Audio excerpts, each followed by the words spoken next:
We are excited to have you back for another chapter of the Book Eaters podcast. This is April. I'm Michelle. And Iris. And in this episode, we are going to talk about books that have influenced cross generations. And the drink for this episode is called Generations. Generation. Got to get that pun right. Yeah. It's the most important part. Is it good? Nice and smooth, too. Oh, yeah. I took your recommendation on the Hendrix. That was a good recommendation. I think it'll be good for a lot of drinks, too. Wait, what was the Hendrix recommendation? The Gin, summer the type of solstice. gin. Oh, did you get the summer solstice too? Mm-hmm. We all have it now. So listing in cross generations, I'm just going to go over very quickly the different types of generations that we're going to talk about. And so that we have our silent generation, which is 75 plus, your baby boomers, which is 56 to 74, and your Generation Xers, which is me. I'm part of Generation X, just FYI. You're here. Same. 38 to 55, and millennials, which is 25 to 39, and of course today's Generation Z, which is 24 and younger. And so what I would like to talk about, I know there have been books that I've been introduced to from my parents, and books that going to school that they've introduced, that is considered mandatory literature, and they've influenced me. And I was just wanting to see what type of books have influenced all of you, starting from writers that are not contemporary, from previous generations, like writers from the silent generation, all the way down to writers to Generation Z. My mother was not a reader at all. And my father was a reader, but he did not read anything that was appropriate for children. And everything that he did read was very contemporary for the time that we was in. So like if we were in, like, let's say 1980, the books that he was reading were books that came out in 1980, right? He didn't read like classic books, and they weren't anything that he would have shared with me because, I shouldn't be reading Stephen King when I'm 5 years old. Like, that's not, I mean, he probably would have let me, but yeah, he's a little wordy for a child. That's all I'm saying. But I did read a lot of books when I was little. What I thought was interesting when I was researching this is that the books that I read when I was little were mostly books that were being written then. Like at that same time, like they were like millennial stories, even though I'm a Gen Xer, right? Obviously I wouldn't be reading books that were written by Gen Xers because they would all be 5 years old too, and they're not able to write books. Well, I did write a book when I was 9. It was called The Pumpkin That Grew in the Garden. Wow. And it was laminated, and it was quite lovely. Do you still have it? I think my mom has it. I Oh, would definitely. love I'm to pretty see sure that. yeah. I mean, I illustrated it even as well. It was like an illustrated book. If she doesn't have it, it's pretty clear she doesn't love you. I feel like that is not cool. I mean, I'm just saying, if you wanted, to litmus test your mother's devotion, that. Did she keep the book I wrote as a child that was made into like an actual? Yeah, that was hand illustrated, laminated. And it had like cardboard, like, it was like a real freaking book. Yeah, I mean, you just don't throw something like that out. I mean, unless you had a house fire, flooding. Okay, yeah, she has it. She has Well, it. So the books, okay, so there are books that have influenced me, but growing up, but what I found fascinating are books that, I mean, if you talk about books that started all the most popular books across generations, like books that have spanned across generations, you're talking like the Bible was one. And let's talk about the Bible for a second, because I found some interesting, fun things when I was researching for this podcast about the Bible. And since you brought it up, I think it's a good idea to chat about it. So the Bible has been around for, a long time, but they keep rewriting that sucker, right? So when I was a kid, the Bible that I read was the King James Version of the Bible, correct. which was written, in 1611. I know this because I researched it. And so that's very similar to like Shakespeare, right? Because Shakespeare was like the 1500s. Yep. And then like in 1989, the NIV version came out, and then everybody was like all NIV version. And then I think that's why kids maybe don't understand Shakespeare as well because they don't have that fundamental from like childhood grasp on that kind of language that we got from the King James Version. And now there's this new Bible, the ESV study from 2008, and who knows what language that has to do with or how that changed the way that they like view the Bible. Like it's weird how they just keep translating it. Well, that's for Generation Zers. Right? Like they just keep changing. Obviously Jonah gets swallowed by the whale in every one, I'm sure, but they keep changing it. Like they keep. I think the idea is to make it more accessible. That's the only reason I can think of. The language. I know, but it was so beautiful in the King James Version. I can remember when the new version came out, and I was raised, Southern Baptist, and oh no, we stayed with the King James. So I remember even as a kid though, like the rogue people who had one and looking at it and even thinking, no, this isn't, this is just like something you'd get at your school library. There's no tradition to it. There's no history to it. It's part of the appeal is the you can tell it's old. You can tell it's old. Yeah, exactly. Yeah. What's funny is like in my book nook right now, there are 6 different versions of the Bible. There's like the Simple English Version Bible. There's the NIV version. There's like all of these different versions from both from Rob and I. Like we just had, it's crazy. So I think when you think about like the Bible, it's not just it's generational in the fact that they change it. Makes you wonder, content-wise, how much of it has changed, especially with the one that just came out. Which version? I studied under the NIV version. So at one point in my life. The ESV is the current most popular version of the Bible right now, and that one was written in 2008, according to Alexa. Oh, Alexa. Okay. I mean, she knows a lot of things. Well, there goes also then during that time period. Before that, during the Greek times, Homer's Iliad and Odyssey, that introduced me to fantasy.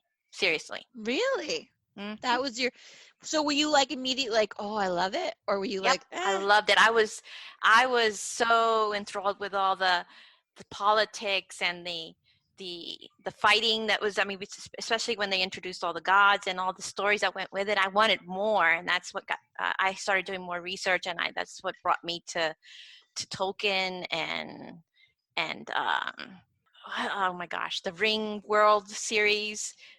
All these. I just started delving into those fantasy books, which then brought me to jump into books by when I did Homer. When you do research on the Iliad and the Odyssey, then you try to look for books that are similar, and then they introduce you to like works from Mary Shelley, and that's when I got into horror, like with the works of Edgar Allan Poe, and then Lovecraft, to Stephen King, to Stephen King. Yeah, he says that Lovecraft was a big influence on him, right? Right. So did you read like Circe and stuff too? Like I sure did. I did. Yeah, I did. Did you love it? Yes, I did. Actually, it was quite. Well, that's Circe is just what that was in the. It was recent, yeah. Like that's just recent. That's a Gen Z book. Yep. What about you, April? I hate Lovecraft. Because he's a racist, or yes, because he's a racist. Yeah. But I read it, when I was a late teen, and I couldn't get past that. It made me uncomfortable to read, so I didn't get into it. But when you were talking about books that other people from when we were children, that influenced you, I definitely, same as Michelle, my dad was a big reader, and one of the first books that I can remember him giving me to read is a book called Goodbye, Mr. Chips. And wow, really? It's just this beautiful story. I can remember being a little confused by it because I read it when I was probably, I don't know, maybe 8. Yeah. And maybe probably about somewhere around 8. And if you're not familiar with it, it's basically a story about kids in this class and this really inspiring teacher that they have. But it takes place probably, Is it a book that's like good for 8-year-olds? Oh yeah, it's a very wholesome book. I mean, I don't think it was written for children, but I No. was a pretty advanced reader, mainly because, my sister and my dad both were big readers. And so I started reading even before I got into kindergarten. And I can remember he'd also gotten us, they were called Little Big Books. And it was this collection of paperback classics. And there was probably, gosh, I would love to collect them again because they were just had such an impact on me and my sister. But it was, Call of the Wild and Count of Monte Cristo and Tom Sawyer, Dickens. I mean, it was just all the classics, and it was Dickens. Yes. it was probably, yeah. So, and they called them little big books because they were small, but they were super thick because they had to pack it all in there. And I don't know if they were unabridged. They may have been abridged versions of those stories, but most of the classics I read very young from that series. Wow. And he's so huge into Louis L'Amour too. So I read a lot of Louis L'Amour. My dad also loved Louis L'Amour. Like he had like bookcases full. Like I don't know how many books that man must have written. Yeah, he was like a Stephen King as far as how proficient, they are and prolific. Yeah. So and proficient. They're which both. genre books then did you follow through all the generations? Like even back to before the silent generation? I have to say that I didn't. Like like for me, like the books that I read when I was little were like the Sweet Valley High books, the Choose Your Own Adventure, the Charlotte's Web, Wrinkle in Time, right? Right. And then as I, when I got into like high school, it was very V.C. Andrews, Dean Koontz, sort of Stephen King, maybe a little Shakespeare, Hemingway, Faulkner, Canterbury Tales, like school nonsense that they threw at me. And then in college, it was mostly poetry. And then after college, it was all sci-fi and fantasy. So really there's no straight line for me. Part of my issue, when thinking about it is I didn't really think of books in as far as like the definition of the generations. It was more like, I guess, eras more than generation, like a lot of stuff that I read from, the 20s, 30s, I got really into the lost generation. It was like the modernist movement where they started to make their own rules. Right. So it's sort of like, Can you explain a little bit about the lost generation? Well, I'm not an expert by any means, but it's, basically there was a lot of artists moving to Paris. If you've ever seen the movie Moulin Rouge, is sort of that sort of a thing. But so it was like Henry Miller and Hemingway, Kafka. That's right. I don't know if it was Hemingway in Paris. Well, I mean, he was part of the lost generation. He was 1915. Right. But, that whole Paris thing is what I really got into. But I read Henry Miller and I read Tropic of Cancer, and I was probably 15 at the time, which is probably why it didn't really resonate. Oh, that's a pretty heavy. But yeah, I think I was, kind of expecting it to be this salacious sort of, but, it just didn't really have, to me, and I haven't reread it, didn't really have a plot. And there was just the racy bits, but you didn't really care about anybody. And then I'm hesitating to say this because I've heard very conflicting ways on how to pronounce her name, but Anais Nin, who was his lover in Paris, and she was a writer herself, but there's also these letters between them that were published, and I got more into that than I did their actual, work. That's cool though. Letters are. Yeah, I love to read letters. I even like books that have, fictional letters in the text, so, and that's one of the things that I feel like you do miss with the audiobook is if there's like a letter, because in the book it'll be like in their handwriting and, a torn page. And if it's like a mystery, there's like a clue that's missing. If y'all ever read the Hardy Boys when you were young. Oh my God, I totally forgot about that. That's right.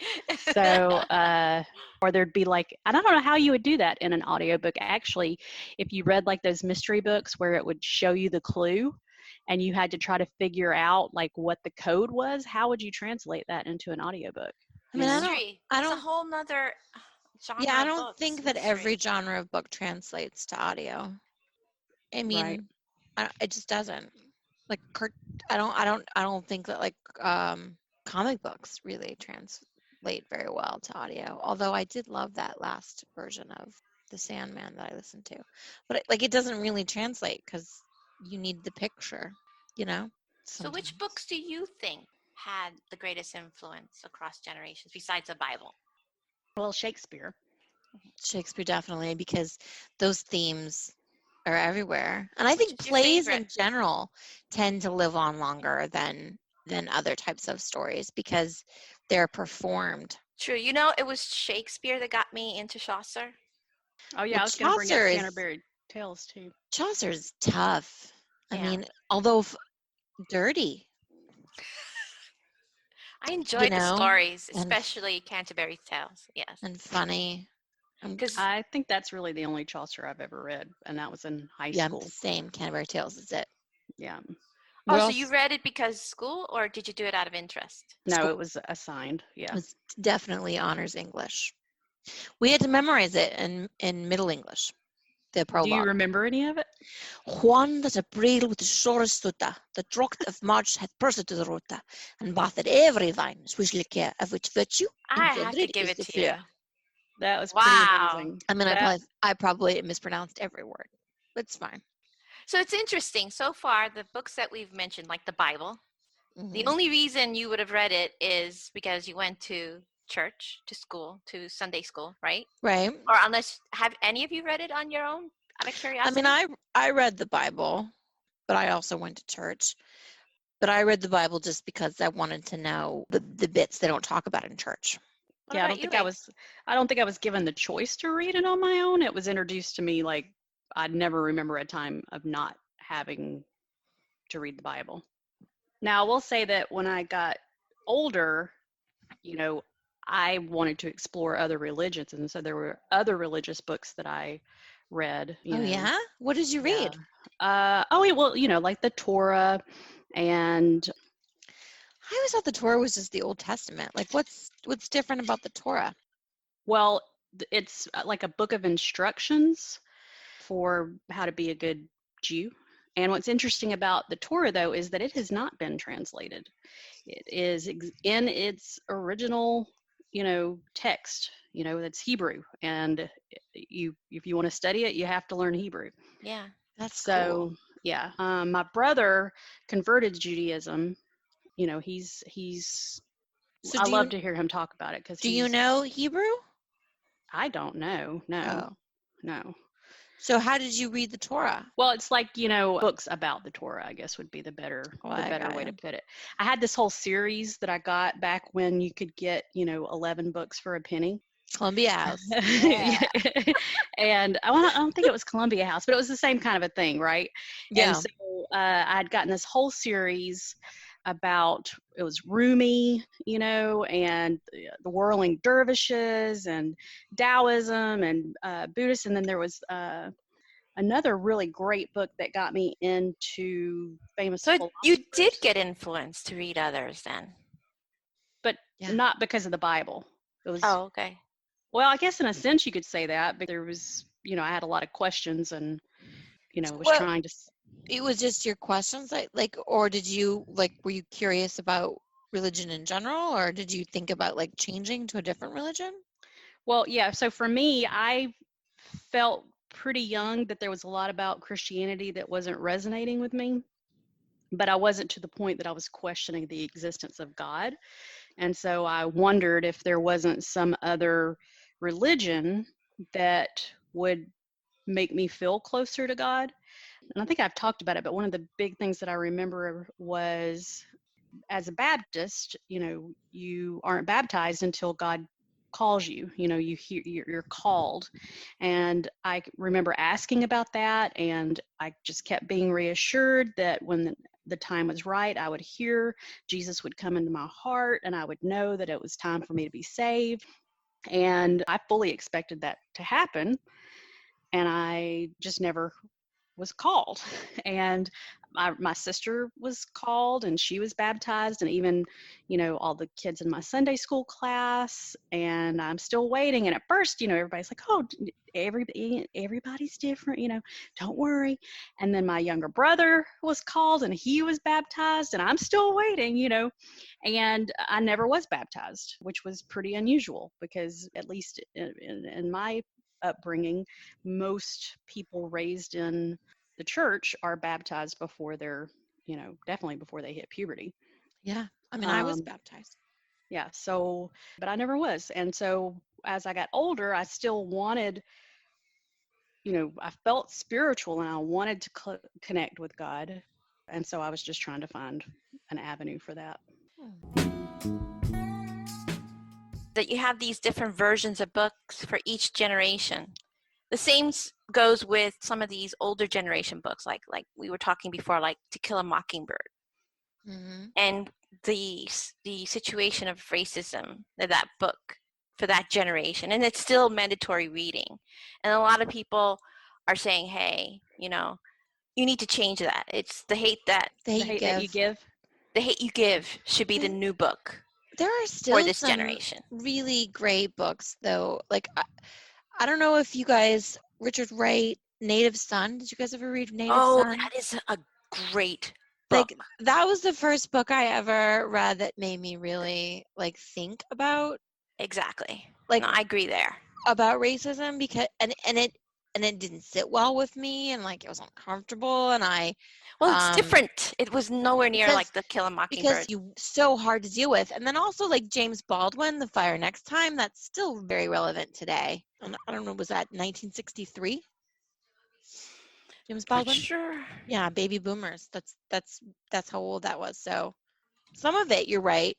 There's you're right. Stuff, it is. That's exactly right. But some of it is, I think, still very relevant. Themes.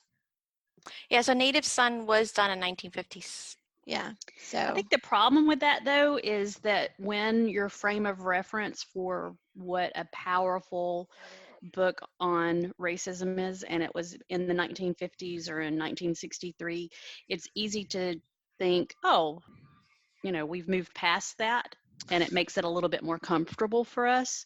Wow. Whereas The Hate You Give, that's today's world, and so it's it's tougher. And I feel like that's probably why it's not as widely recognized, is because you're not able to pretend that racism is a thing of the past, Mm-hmm. No, it's changing. Yeah, there's a different aspect of it in every generation. And there's books for every generation on that. It seems like it's not changing though. It feels like it's just being pushed below the surface. Well, I think each generation is dealing with it differently. That's what, in that sense. There is a set of books, and they were short stories of the original, the Grimm brothers fairy tales. Those I read. The original Grimms, the really, really graphic, gross Grimms? Yes, she had those. And that also put me into some of the other works, into wanting to read those. I've never read and the women are second class, 100%. Well, when was it written, though? Grimm brothers. I mean, I feel like that was back 1500s, maybe? Way back when. Yeah, I feel like it's medieval. Women were kind of second class. And now you have fairy, I mean, it's 100 years now we've had the right to vote here, and just the white women. You know what I mean? Yeah. It's not been a long time. You can ask Alexa. 1812. Alexa knows all the things. Oh, I was way off. 1812. But still. Wait, 1812 is an important date for some reason, right? The war of 1812. There was a war in 1812. That's right. Hence why. There's some reason why I'm supposed to remember that year. So another thing that I noticed when I was when I was researching generational books is that all of the books that I have read in the last like maybe 10 years seem to all be like published during the Gen Z generation. Like I don't read old books anymore. Do you guys? You're right. No, Do you guys ever like it's been a now? while. No. Like even books that I like well maybe like no. Like everything that I've read in the last I want to say 3-4 years has been written after 2000. And I feel like when I say that, like when I think of a book that's really old, like when I go, "Oh yeah, remember when we read Demon?" Yes. And I remember thinking this book is so old. That book was written in 2009. Mm-hmm. 2009 isn't that old. No, it's still a Generation Z. It's still Gen Z. Or when I read Terry Pratchett, Equal Rights, I was like, "Oh, that's 1999." Like that felt like this book is so old. But like I That don't would be. read That would technically still be considered millennial. I don't read old books anymore. Like when's the last time you guys read a book written by a baby boomer? Or published during the baby boomer generation, rather. Because I mean written by a baby boomer, I'm sure Yeah. there's a lot. So, like these books that were written during the Generation Z, ones like you're talking about, like Demon, they're not. They're only being read by people of Generation X and millennials. Okay. And the same thing with Terry Pratchett. You don't think that the Generation Z reads Terry Pratchett? I mean, I think that they do. Yeah. I mean, because in book club we have young kids Okay, so Terry in their Pratchett 20s has and they been read brought it. back to life because of Neil Gaiman and because of the Prime show of. I mean, sure, Neil Gaiman Sorry, excuse me. appeals to everyone, Yeah. but I think that whole what is the name of that series, the Equal Rights, that world, Discworld? Oh, Yes, yes, The Discworld. Discworld is not something that people love it. Like I see it in forums all the time, people talking about it. Like it's a huge thing. Like I see it referenced almost as much as I see like the Wheel of Time referenced or Patrick Rothfuss, Name of the Wind. I see referenced like that frequently. And that's not even that old. Like Name of the Wind was 2009. And that feels like forever ago, doesn't it? So most of these books, like the Iliad or Shakespeare, would you have read Shakespeare on your own if it wasn't introduced to you in school? I mean, I was a thespian. To be honest. I would too. I think I've always been drawn to books that get referenced a lot. In fact, if I'm reading a book and it references another book, you know, when I was a kid, I would write that down so that when I went to the library, I could find it. I was also very influenced by, 50 books that you have to read before you die, or the 100 greatest books of all time. Right. So true, right. I've always wanted to be, reading those books. So I feel like a lot of the reasons why I haven't read more older books now is because I read them a long time ago. But I have been thinking lately that one, I need to revisit them because I did read them when I was young and I probably couldn't appreciate the themes as much as I could, now that I'm older. Mm-hmm. And I also would like to start kind of branching out and reading classics from different parts of the world rather than American and British literature, where so like Victor Hugo and Yeah. well, I did read Les Mis, but like when I went to some friends and I went on a cruise together and we went to Mexico, and one of my friends is big into cigars, and so we had went to this cigar shop, and this kid who was, he was the only guy there, and they also had a bar, and when we were talking to him, he was explaining that, he had just graduated from school and he had majored in literature, and I was asking him, like, our, you know, uh, Ernest Hemingway and Jane Austen, and who we think of as, these really famous writers, who's like known, in Mexico, like who's the the writers that they're most proud of, and they're Who are they? generational type writers. Well, I don't speak Spanish. Oh. But I did save where he wrote them down for me so that I could research it, and find an English translation of it. And then I just read this year, this isn't an older book, but it was The Murmur of Bees. And it was a magical realism book by Sophia. I can't remember, but I didn't know I was going to be talking about this book, but it was just beautiful, right? Yeah. Was a Mexican author, and it was beautiful. I wish I could read it in its original language because I'm sure it's even more beautiful, but it was great. Yeah, I mean, I haven't read that many non-American authors. Yeah, I mean, I feel like there's like a lot some of Dostoevsky, right? Or like like Russian literature, and like maybe some French. And then I think European, there's maybe, but never like not a whole. I mean, there's poetry like Pablo. What's his name? Oh, I'm drunk now. There's some poetry that's been translated that's pretty good from like the Latin countries, cause right. And I read like The Kite Runner, and that's really good. But anyway, so I just want to try to branch out and read from other parts of the world that may, give me a different perspective. April, did you ever read The Ladder of Years by Anne Tyler? No, I don't think I've even heard of it. So that sounds familiar. This is a book that I read in college, but when I was thinking about this, because I was thinking about books I read in college, and I was like, who would love this book is April. So this book is about a woman who decides on a whim to just walk away. So she's like at the beach with her family. She's got children and a husband, and she's like, fuck it, I'm going to walk away. And she just literally, with nothing, walks away for and goes and starts her life over.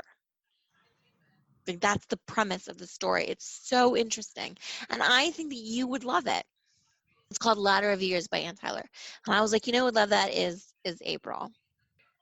And it was written. I will check that out. It is from 1995, which makes it a Gen Z book, but just barely.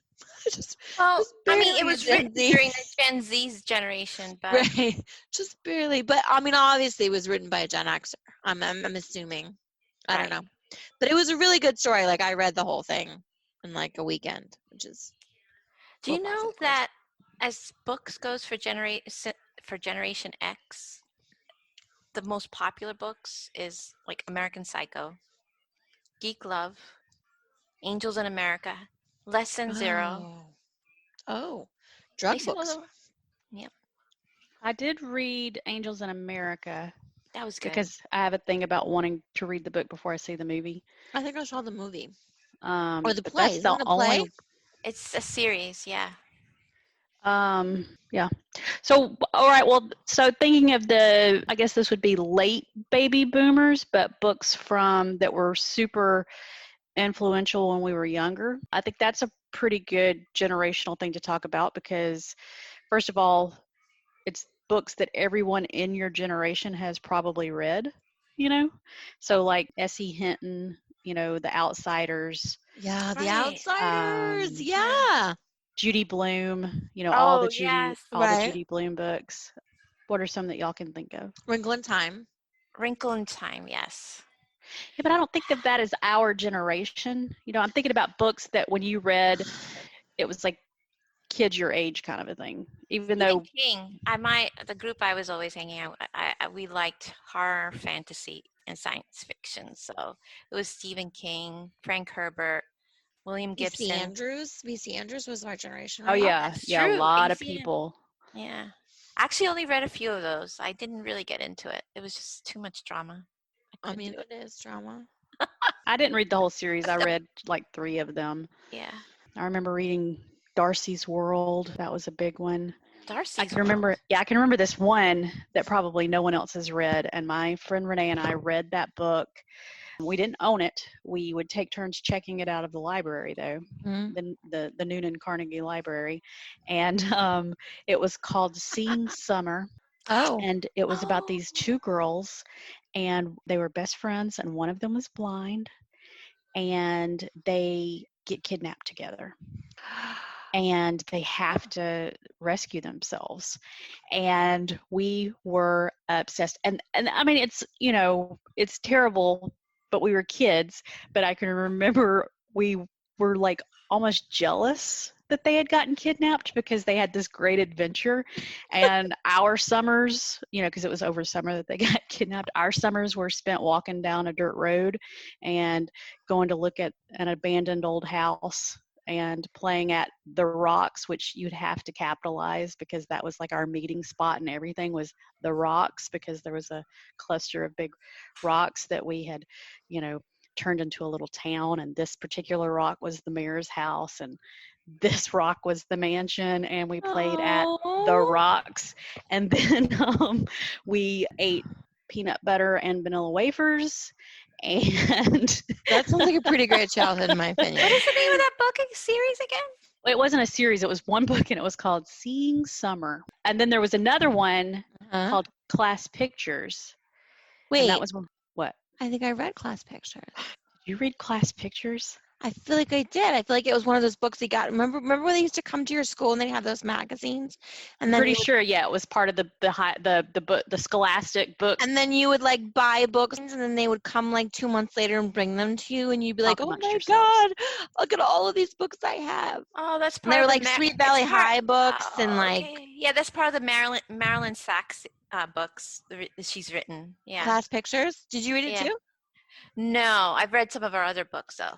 There was like pictures, and they were like overlapping, and there was like almost like Polaroids. Yes. Yeah. And they met in kindergarten when the one girl bit the other girl's cheek because they were red like apples. At first they hated each other, but then they became best friends all through school. I mean, it was just. I read was The Truth About Mary. You know what that reminds me of though? The Cabbage Patch Kid. Did you guys have Cabbage Patch Kids? Yes. Cabbage Patch Kid books. They had tapes that went along with them. And there is this one musical where these two Cabbage Patch Kids get kidnapped by Cabbage Jack. And there's this song that they sing. And my sister and I, to this day, will sing it to each other at random. In fact, it's my ringtone for her. So like when she calls me, it's like, "Here we are, Raimi, stuck in this old gold mine," just like from the Cabbage Patch book with the tape. You know what I loved reading is it was A Hitchhiker's Guide to the Galaxy. Oh, Douglas Adams. Yes. When did that come out? Hitchhiker's Guide was 1979. So the sequel to it hit #1, but it never did. Yeah.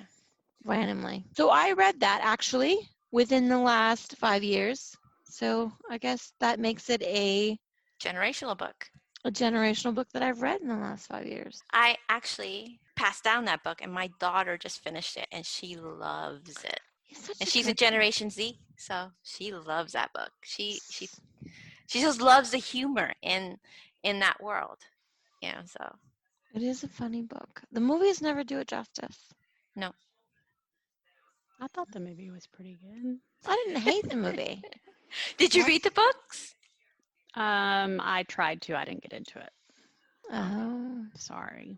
It's all right. Do you like Pierce Anthony? Have you read any of their books? His books? No, okay. I'm not a huge science fiction person. I've never really been able to get into science fiction very much. Oh. I do like science fiction. Not as much as fantasy. I think I like fantasy a little bit more. Yeah, I love fantasy. And I don't rule out science fiction. I just have not yet.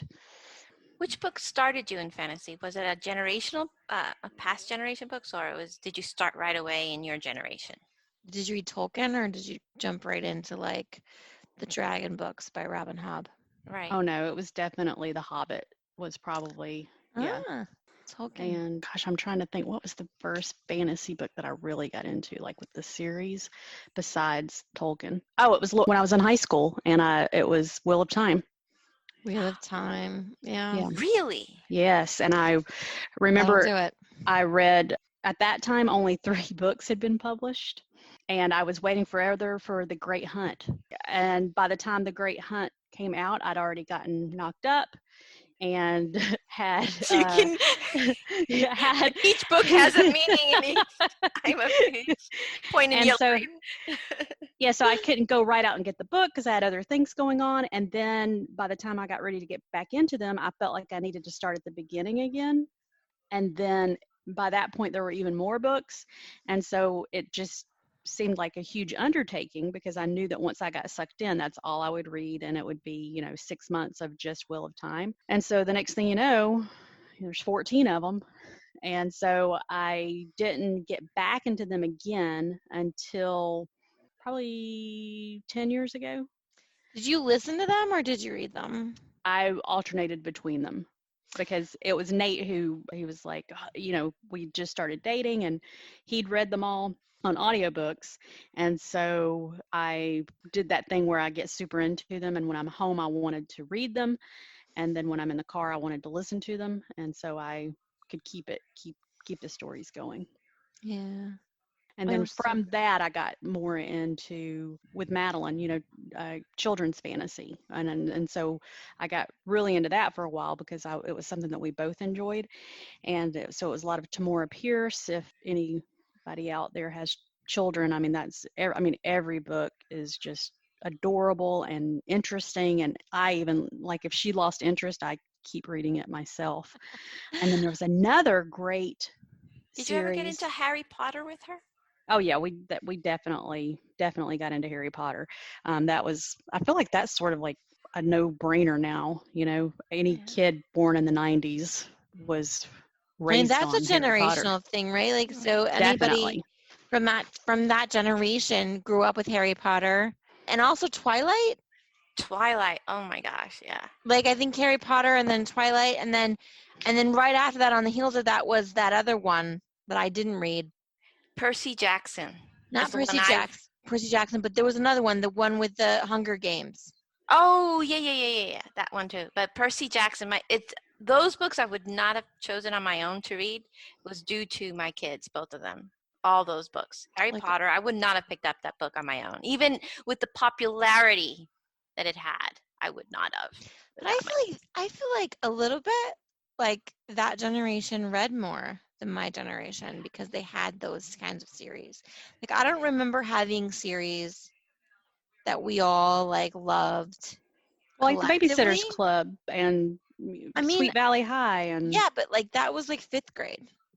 Like, I don't think we had anything that went into junior high. Wheezy Bat. Did y'all ever read Wheezy Bat?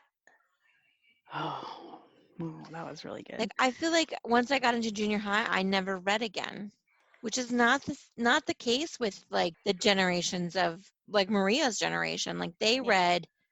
She was always reading. Like, there was always like cool series, like trilogies and. Yeah, you're right. There wasn't a lot of YA back then, other than Judy Blume and that kind of like a thing. There wasn't cool, fun fantasy nonsense when we were in junior high school.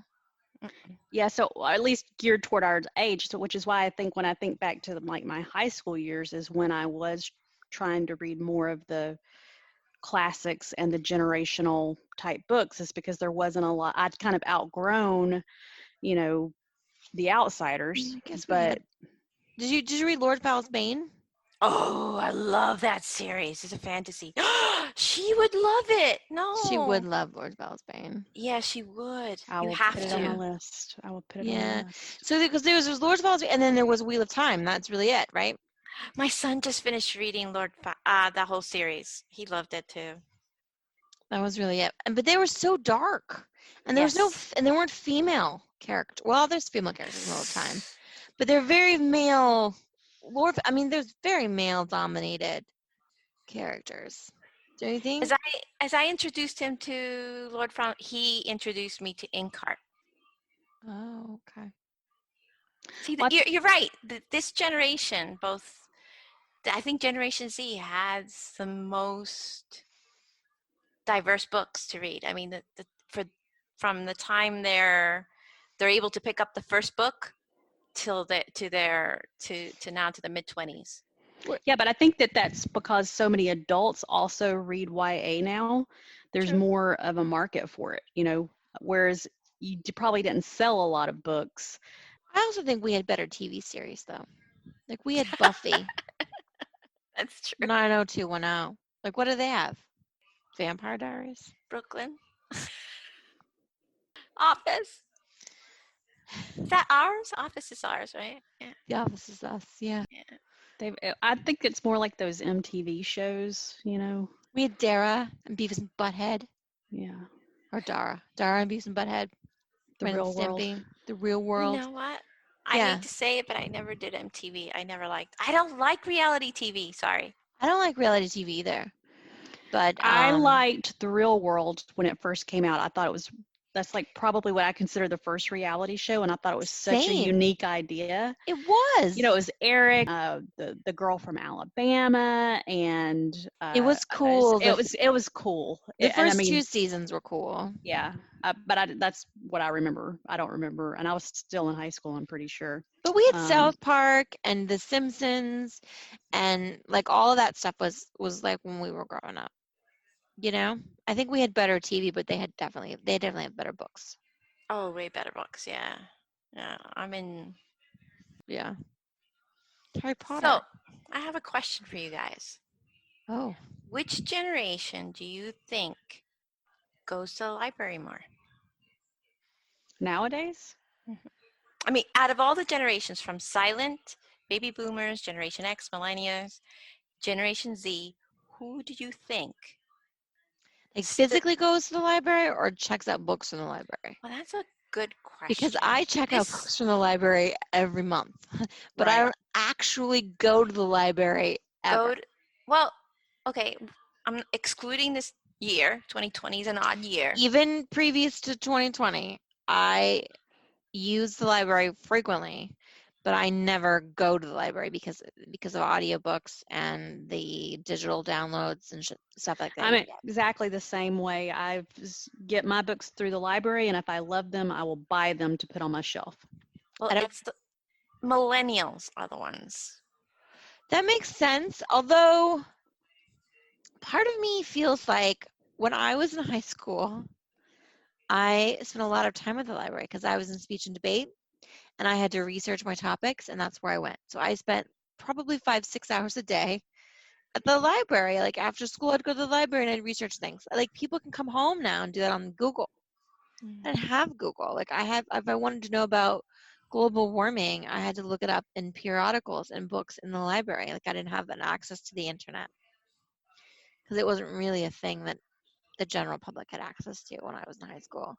So I mean, I feel like if you're saying like in today's world, right?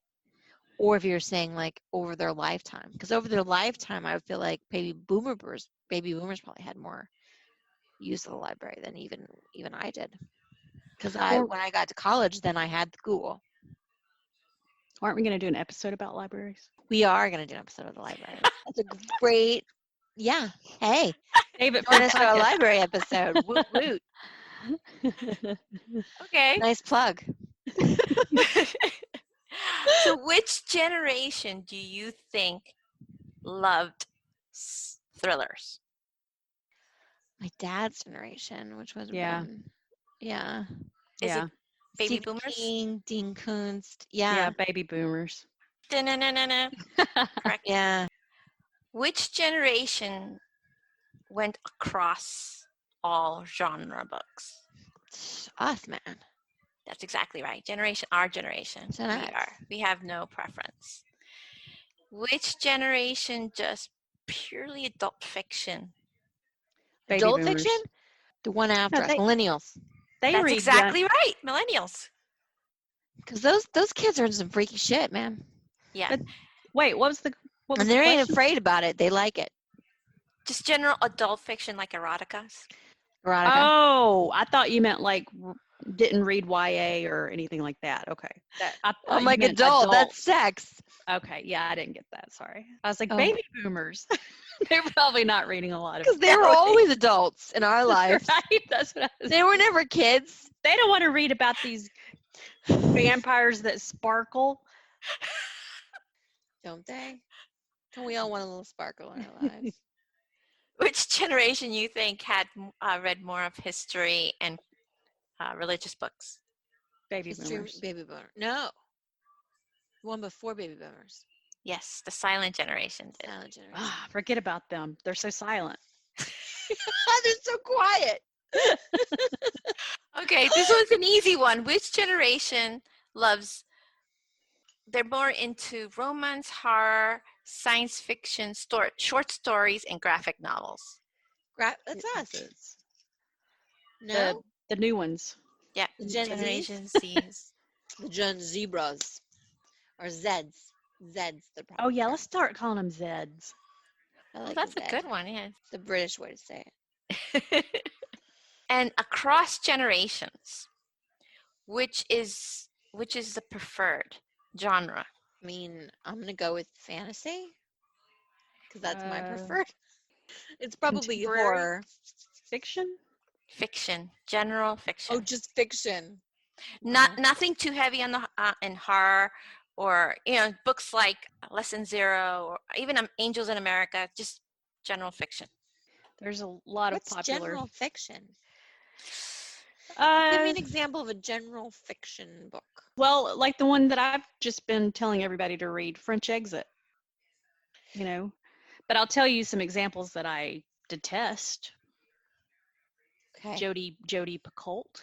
So you know what? You say that, and I'm not a huge fan of Jodi Picoult either, because she's all about like, let me show you the worst possible face of humanity. Like, that's Jodi Picoult. She's like, this is the worst fucking thing that could happen. She just wants to make you cry. It's formulaic, and it's only geared to wring you out emotionally so that you feel more human. Yeah, the other sister, blah, blah, blah. But I read this book by her. It was like 14 seconds or something. And it was about the school shooting. And it was pretty good. Like, I remember thinking, like, fuck. Like, it made me think about things. And the characters in it had a little twist at the end where I was like, what? Twists? Nice. Didn't see that coming. I've read several of hers because my sister loves her, and we don't so much anymore, but we used to really share the same taste in books, and we would read the same books and loan each other books. And I feel like that's when it all went wrong for us. We've never really gotten back on track after our vast difference of opinion about Jodi Picoult and another writer called Debbie Macomber, who my sister. Wait, who's Debbie Macomber? Why is that familiar? She's like the Thomas Kincaid of literature. Shit, that's shade.